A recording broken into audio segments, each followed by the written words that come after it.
네, 지난해 우리나라에 최장의 장마가 있었고요. 또 미국과 유럽에는 대규모 산불도 있었고 가뭄도 있었습니다.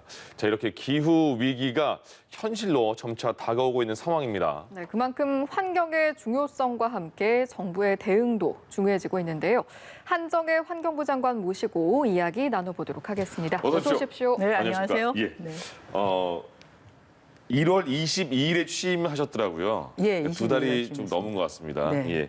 그 전에 환경노동위원회에서 오래 활동하셨잖아요. 네, 8년 이제 정도 했습니다. 그 이제 주무부처의 수장이 된 이후에 두 달 동안 어떤 생각이 드셨어요? 일단 환경노동위원회 8년 활동한 것은 정말 굉장히 도움이 많이 되고요. 네. 왜냐하면 이제 현안을 파악하는데 별도로 시간을 이제 투입할 필요가 없어서 예. 현안이 무엇인지가 좀 정확하고 거기에다가 이제 저를 임명해 주신 대통령께서 정확하게 미션을 주신 게 있으세요. 탄소 중립과 관련된 이행 기반을 만드는 것, 그리고 그것을 이행하는 과정에서 잘 소통해야 하는 것. 그리고 지금 진행 중인 것도 있습니다. 뭐 통합 물 관리라든지 또는 플라스틱 정책과 관련돼서 국민적으로는 플라스틱을 줄여야 한다라고 하는 공감대는 만들어져 있는데 네. 그런 예. 것들이 유연하게 탈 없이 잘 진행되는 것 이런 몇 가지들 이제 숙제를 주신 것이 있어서 지난 한 두 달 동안은 그래서 관계자들을 좀 굉장히 많이 이해관계 당사자들을 뭐 어제도 만나고 있고 뭐 오늘도 만날 예정이고 저희가 예. 이제 계속 만나고 있고요. 그래서 그런 결국은 2050년 탄소 중립으로 가는 과정이 그 나머지들을 다 포괄하는 과정일 거라고 생각을 해서 그 과정이 좀 잘 진행될 수 있도록 기반을 만드는 게 저한테 맡겨진 거라서 뭐 지난 두 달간도 그것을 했고 앞으로도 한참 동안은 네. 그렇게 진행해야 되지 않을까 생각합니다. 네. 예. 취임하시자마자 탄소 중립, 그리고 포용, 그리고 성과 이렇게 세 가지 네네. 정책 방향을 제시를 하셨는데 사실 탄소 중립 같은 경우에 많은 분들이 들어는 보셨는데 정확하게는 좀 잘 모르겠다 이런 분들도 있으실 것 같아서요. 의미와 네. 또 왜 필요한가 이 내용 말씀해 주시면 좋을 것 이게 같습니다. 여기도 굉장히 밝잖아요, 그죠? 예, 이게 전기가 들어와서 이렇게 방내하는 건데 그 전기는 그럼 어디서 오지?라고 하면 지금 현재 우리가 쓰는 게 대개 화석 연료에 의존해서 이렇게 이제 환하게 어둠을 밝히고 일을 할 수 있도록 하고 아침에 차 타고 출근하셨죠? 네. 맞습니다. 그렇게 이제 차를 타고 출근을 하시면 전기차도 있긴 하지만 아직은 여전히 예, 그렇죠. 경유차라든지 또는 CNG 차라든지 뭐 이런 차들이 많죠. 그런 예. 과정에서 결국은 우리가 일상생활을 하거나 산업 활동을 하거나 하는 과정에서 굉장히 많은 탄소가, 네. CO2가, 온실가스가 발생이 됩니다. 그게 우리나라를 보면 1년에 한 7억 톤이 좀 넘어요. 어마어마한 양인데 이것을 이제 줄이는 거죠. 그러니까 전원을 재생에너지로 그러니까 탄소가 발생하지 않은 풍력이나 태양광이나 이런 것들로 해서 바꾸고 이렇게 줄이는 과정을 해나가고 줄여서 안 되면 그다음에 흡수원을 만드는 거죠. 나무를 심는다, 연안에 습지를 더 많이 만든다라고 해서 결국은 우리가 내뿜는 7억 톤을 줄이고 또는 흡수해서 예. 제로가 되게 만드는 거. 그게 바로 이제 탄소 중립. 입니다. 예. 굉장히 어려울 것 같다라는 생각이 드시죠. 근데 이 길이 우리만 가려고 하는 길은 아니고 이미 선진국들도 이렇게 가야지만이 이게 지구가 지속 가능하다. 예. 그래서 이제 모두가 함께 하자라고 해서 어찌 보면 전 세계가 뜻을 모았습니다. 그래서 외롭지 않게 가는 길이니만큼 예. 용기를 가지고 기왕에 갈 거 좀 선도적으로 한번 가보자라고 국민들께서 오히려 마음을 좀 모아주시면 어떨까 이런 생각이 듭니다. 정부도 탄소 중립에 대한 정책을 발표를 했고요. 그러면 네. 환경부 차원에서는 어떤 지원과 어떤 지금 대응이 있습니까? 환경부는 일단은 지금 우리가 굉장히 탄소 발생을 많이 시키는 산업의 구조로 되어 있습니다. 예. 뭐 중화학공업이 대부분이기도 하죠. 그 중화학공업을 녹색으로 전환시키는 저탄소 경제로 전환되게 하는 것 굉장히 중요할 것 같고요.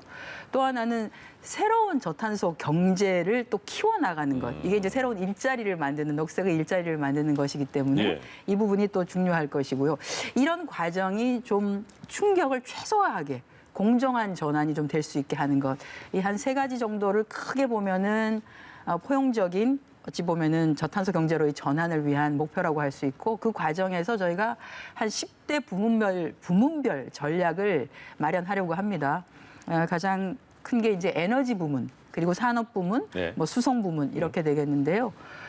에너지 부분으로 보면 저희 환경부는 예를 들어서 지금 우리가 사실 재생에너지 부분이 굉장히 다른 나라에 비해서는 아주 미약한 수준입니다. 이것을 좀 과감하게 확대를 해야 하는데 그렇게 하려고 하면 우리는 삼면이 바다라서 해상풍력은 좀 경쟁력이 있지 않을까 예, 이런 예. 생각이 듭니다. 그래서 해상풍력을 과감하게 속도감 있게 진행하기 위한 환경부 내에 전담팀 풍력 전담 환경 영향 평가 팀을 두어서 실제 그 사업을 하고자 하는 사업주들에게 사전 컨설팅도 좀 해드리고 해서 굉장히 빠르게 인허가가 진행될 수 있게 지금은 진행하고 있고요. 지금 이제 저 범부처로 보면은 원스톱 샵이라 그래서 이 모든 풍력 발전이나 이런 것과 관련된 인허가를 그야말로 초스피드로 해내기 위한 법안을 지금 제정 중에 있습니다. 예. 그 법안이 제정되고 나면 그 원팀 안에서 이런 것들이 모두 다 실시가 될 수 있게끔 그렇게 지원을 하려고 하고 있고요. 또 하나가 이제 미래차인데 수송 부분이라고 할 수 있죠. 결국 전기차, 수소차로 전환. 전기차, 수소차로의 전환이 저희가 생각했던 것보다도 굉장히 빠릅니다. 그러면 이제 걱정이 되는 게 국민들께서 이러죠. 야, 충전 인프라는 괜찮은 거야? 예, 이런 그렇죠. 걱정을 하실 수가 있어서 네. 충전 인프라가 문제가 되지는 않게 해야 된다라고 해서 저희가 이제 그 인프라 부분을 담당하고 있기 때문에 충전 인프라를 과감하게 확보하는 것 이것과 관련된 것을 굉장히 열심히 지금 진행을 하고 있고요. 또 하나는 온실가스를 다 배출하는 업종이 있습니다. 예. 뭐 철강 업종 또는 석유화학 업종, 시멘트 업종 이런 분들을 저희가 만났더니 2050년 탄소 중립은 당연한 것이고 본인들도 그것을 해야지만이 경쟁력이 있다라고 하는 것은 안다. 왜냐하면 우리가 사실 대외 경제 의존도가 굉장히 크기 때문에. 네. 수출을 해서 먹고 사는 나라인데 수입 국가에서 니네들 제품은 탄소를 너무 많이 발생시키고 만든 제품이라서 못 쓰겠어 또는 세금을 많이 내야 돼라고 하면 우리의 제품 자체가 경쟁력이 없어지는 예. 것이기 때문에 그것을 사실 업계가 너무나 더 잘 알고 있습니다. 그래서 전환을 해야 된다는 건 당연한데 그 과정에 국가가 금융적 지원, 녹색 금융으로 지원 같은 것을 해주면 굉장히 좋겠다라고 해서 이런 부분도 저희가 금융위원회하고 같이 논의도 진행을 하고 있고요. 예.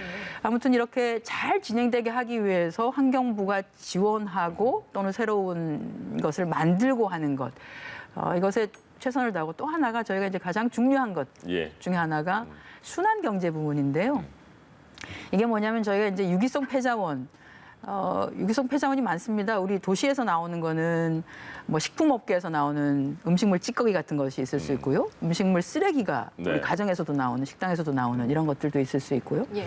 농촌에서 보면은 농업 부산물들 뭐 볏짚도 나오기도 예. 하고 배추 쓰레기 겨울 되면 이런 것도 나오고 또 축산 분뇨도 나오는데 이것들이 다 사실은 지금은 저희가 하수 처리의 개념으로 폐수 처리의 개념으로 하고 있지만 그게 아니라 이걸 다 모으면 유기성 가스를 통해서 에너지가 만들어집니다. 이게 이제 흔히 말하는 도시가스의 원료로 쓸 수 있는 에너지가 만들어지기 때문에 예. 이런 것들을 모아서 또 순환경제 차원에서 또는 우리가 쓸 수 있는 에너지원으로서 쓰는 것 이게 있고요. 예. 지금 이제 굉장히 문제가 되는 플라스틱 문제. 네.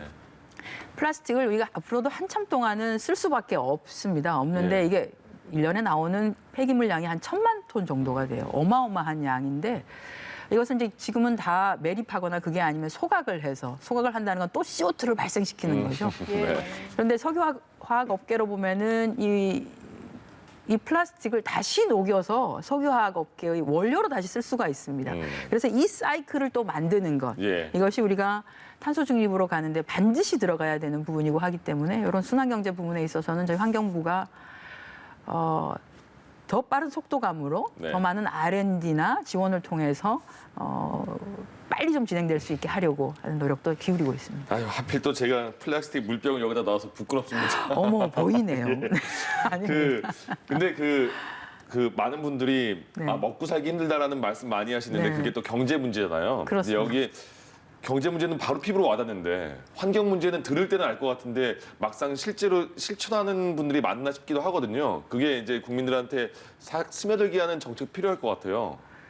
그렇죠. 탄소 중립이라는 단어를 아마 그 국민들께서 들었던 게 지난해 연말 정도부터 막 탄소 중립이라고 하는 단어들이 나오기 시작했습니다. 네. 근데 탄소 중립이라고 하는 단어는 조금 생소할 수 있을지 모르겠지만 기후 위기, 기후 변화, 온실가스 뭐 이런 단어는 너무나 친숙하고 특히나 이번에 코로나19를 겪으면서 야, 우리가 이 자연을 제대로 유지하고 관리하고 하지 않으면 우리에게 어떤 영향이 미치는지를 너무 잘 아시게 된 것 같아요. 예. 이게 완전히 따로 떨어져 있는 게 아니라 다 연결되어 있는 부분입니다. 그래서 이런 것들을 국민들께 참 소상하게 좀 알리고 일종의 홍보도 좀 네. 하고요. 이렇게 가야 되는 길이 정부 혼자만 해서 가능한 일이 아니라 전 국민이 한 마음이 되어서 참여해 주셔야지만이 가능한 길이기 때문에 저희가 예. 홍보도 좀 하고 이렇게 하려고 합니다. 네. 그리고 사실 탄소 중립과 더불어서 환경부에서 힘쓰고 있는 게 바로 그린 뉴딜 아닙니까? 그렇습니다. 네. 정책이 발표된 지 지금 1년여 가까이 돼가고 있는데 그동안에 성과가 있다면 어떤 것들이 있을까요? 저희가 바로 이틀 전에 스마트 그린 시티 25개 시도와 뭐 강원도, 제주도를 포함해서 저희가 이제 MOU를 맺고 시작을 들어갔습니다. 이건 뭐냐면 각 자치단체장들께서 우리 지역에는 이런 걸로 그린화를 하겠다라고 하는 각각의 목표를 좀 제시해 주시면 저희가 그것을 뽑아가지고 그렇게 해보시라고 이렇게 지원한 거였어요. 그런데 되게 큰 목표를 가지고 지원을 해주셨고 그게 지금 바로 이제 들어갔고요. 그 외에도 저희가 공공 건물들을 그린화하기 위해서 지난해 상당 부분을 많이 했고 또 미래차 수송 부문을 확대하기 위해서 전기 충전소라든지 또는 수소 충전소 인프라를 구축하는 것들도 많이 했고요. 지난해 아마 5월부터 저희가 그린 뉴딜 부분들을 시작하긴 했는데 아직 1년이 되지 않은 시기이긴 하지만 굉장히 많은 기본 이행 계획을 세우고 또 성과도 만들어내고 있습니다. 이 성과들을 바탕으로 해서 올해는 좀 더 큰 성과들이 나올 수 있도록 저희도 최선을 다할 생각입니다. 환경 전문가시고요. 환노위에 오래 계셨고요. 환경부 장관을 하고 계십니다. 앞으로 임기 동안에 요거는 꼭 하고 싶다. 어떤 게 있을까요? 일단은 탄소 중립으로 가기 위한 이행 기반을 만드는 것이 가장 중요할 것 같습니다. 그건 뭐냐면 그게 이제 물론 문재인 정부로 보면 한 1년 조금 넘게 남아 있는 시간이긴 합니다만 그 기간 동안에 우리가 제대로 그것을 마련해 놓지 않으면 이제 차기 정부에서 어디서부터 해야 되지라고 하는 것이 있을 수 있고 네. 2050년이라고 하는 것이 30년이라서 긴 길인 것 같지만 7억 톤이나 되는 탄소 양을 줄인다라고 하는 것은 굉장히 어려운 일이기도 합니다. 그래서 한 해 한 해 제대로 된 목표를 설정하고 잘 이행을 할 수 있게끔 기반을 마련하는 것이 중요하기 때문에 그것을 마련하기 위한 최선을 다할 것이고요. 무엇보다도 환경부의 모든 정책이 탄소 중립을 중심으로 한 정책으로 전환되게끔 하는 것. 예. 이게 중요할 것 같고요. 그게 이제 환경부를 시작이겠지만 그게 아니라 모든 부처들이 또는 지방자치단체가 그렇게 탄소 중립을 중앙에 두고 그것을 향해서 가는 정책으로 전환이 되게 하는 것이 중요할 것 같고 또 하나는 이제 통합 물관리 이제 하천 부분까지를 포함해서 내년에는 모든 물과 관련한 모든 정책의 입안과 실행이 환경부로 다 넘어오게 되어 예. 있습니다. 예, 그래서 예. 물이라고 하는 것이 자원이기도 하고 또 먹어야 되기도 하고 공업용수도 쓰이고 아주 다양하게 쓰이다 보니까 지자체 간에 갈등이 있기도 합니다. 그래서 이것들을 좀 잘 조화롭게 해놔야 될 것 같고요. 또 하나가 이제 탈플라스틱, 결국은 탈플라스틱으로 가야 하는데 말씀드린 것처럼 탈플라스틱으로 가는 과정에서 그 플라스틱 문제를 어떻게 잘 조정하고 계획을 세우는가 하는 부분도 있을 것 같고요. 하는 것들을 잘 만들어서 또 이제 국민들께서 많이 걱정하고 계신 게 미세먼지 부분도 네. 있습니다. 그런데 이제 미세먼지를 배출시키는 배출원과 탄소를 발생시키는 온실가스를 발생시키는 배출원이 거의 유사합니다. 그래서 결국 우리가 탄소 중립으로 간다라고 하는 것은 미세먼지의 발생원 자체를 또 줄여나가는 것이기 때문에 그것을 탄소 중립으로 잘 진행한다면 미세먼지를 줄이는 속도 역시 빠르게 진행할 수 있지 네. 않을까라는 네. 생각도 듭니다. 그래서 이 모든 것들이 좀 잘 진행될 수 있도록 기본 계획을 이행 기반을 마련하는 것 그게 제가 하고 싶은 네. 내용이기도 합니다. 알겠습니다. 네, 말씀하신 것들 중에 어느 것 하나 중요하지 않은 게 없어서요. 아무쪼록 잘 추진이 되길 바라면서 오늘 말씀 여기까지 듣겠습니다. 예. 지금까지 한정혜 환경부 장관과 함께했습니다. 고맙습니다. 고맙습니다. 고맙습니다. 예.